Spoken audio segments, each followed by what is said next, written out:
પાલનપુર જિલ્લા જેલ બહાર કેદીઓ દ્વારા ભજીયા બનાવી તેનું વેચાણ કરવામાં આવ્યું હતું. નહીં નફા નહીં નુકસાનના ધોરણે આ ભજીયા હાઉસ ચલાવવામાં આવે છે. જેલમાંથી છૂટ્યા બાદ ભારતના એક સારા નાગરિક તરીકેની છાપ ઊભી કરી તેવા જેલ દ્વારા પ્રયાસો છે. જિલ્લા જેલ દ્વારા કેદીઓને રોજગારી આપવાના આ પ્રયાસને સહાયરૂપ થવા માટે અપીલ છે. પાલનપુર ખાતે આવેલ જિલ્લા જેલમાં જુદા જુદા ગુનાઓમાં આવેલા કેદીઓ પોતાની સજા દરમિયાન આધ્યાત્મિક અને શિક્ષણ અને રોજગારી મળી રહે તેવા જેલ દ્વારા પ્રયાસ કરવામાં આવી રહ્યા છે. તે રીતે જેલના કેદીઓને રોજગારી મળી રહે તેવા હેતુસર જિલ્લા જેલ બહાર ભજીયા હાઉસ શરૂ કરવામાં આવ્યું છે, જેમાં કેદીઓ દ્વારા બનાવેલા ભજીયાનું નહીં નફા નહીં નુકસાનના ધોરણે વેચાણ કરવામાં આવે છે. બનાસકાંઠા જિલ્લામાં જુદા જુદા ગુનાઓમાં પકડાયેલા કેદીઓએ પાલનપુર જિલ્લા જેલ ખાતે રાખવામાં આવી રહ્યા છે અને કાયદાના સંઘર્ષમાં જેલમાં આવેલા કેદીઓને જેલમાં આવ્યા બાદ જિલ્લા જેલના શિક્ષણ મેળવે અને આધ્યાત્મિક પ્રવૃત્તિ કરે તેમજ વોકેશનલ ટ્રેનિંગ મેળવી રોજગારી મેળવી શકે અને જેલમાંથી જ્યારે પણ છૂટીને જાય ત્યારે ભારતના એક સારા નાગરિક તરીકે છબી ઊભી કરી સમાજના પ્રવાહમાં ભળે તેવી શુભ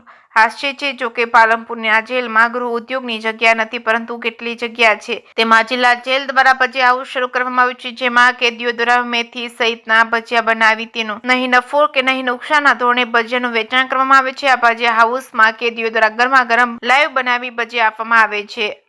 જોકે આ જગ્યા થોડી અંદર પડતી હોવાથી લોકો આ બાબતથી હજુ અજાણ છે. તેમ છતાં જે લોકોને આ બાબતની જાણ થાય અને એકવાર ખાવા આવે અને લોકો આ ભજીયા હાઉસની ભજીયાનું ટેસ્ટ પસંદ આવી જાય છે અને લોકો આ ભજીયા હાઉસની મુલાકાત કરતા હોય છે. જેકે સિંહ ગુજરાતી સાથે ભરત ઠક્કર, ડીસા. જેલમાં આવતા કેદી ભાઈઓ બહેનો કાયદાના સંઘર્ષમાં આવ્યા હોય છે.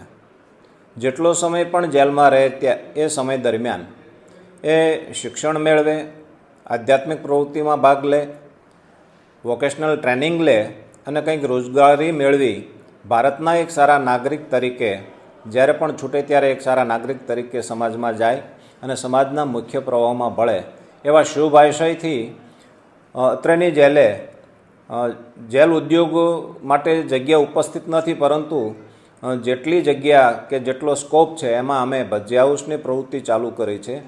જે ભજીયા હાઉસ અમે માં ભજીયા કેદીઓ દ્વારા બનાવવામાં આવે છે.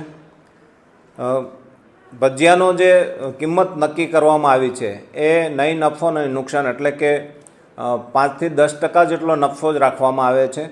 એમાં વપરાતું જે વસ્તુઓ છે એની શુદ્ધતાનો પણ પૂરો ખ્યાલ રાખવામાં આવે છે અને નજીવા નફે સમાજને એક સસ્તું અને સારી વસ્તુ મળી રહે એવા ભાગરૂપે અમે ભજીયા હાઉસ ચલાવીએ છીએ. સાથોસાથ કેદીઓને રોજગારી મળે છે એવા શુભ આશયથી આ ભજીયા હાઉસ ચાલુ કરવામાં આવ્યું છે.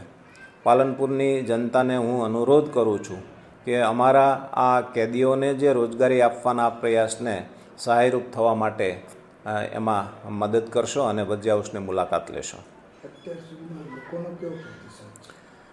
લોકોનો પ્રતિસાદ સારો રહ્યો છે, પણ અમારું લોકેશન થોડુંક એક બાજુ છે, લોકોની અવરજવર થોડીક ઓછી રહે છે. એટલે હું લોકોને વિનંતી કરું છું કે સ્પેશિયલ અમારા ભજીયા હાઉસની મુલાકાત લઈ શકો છો.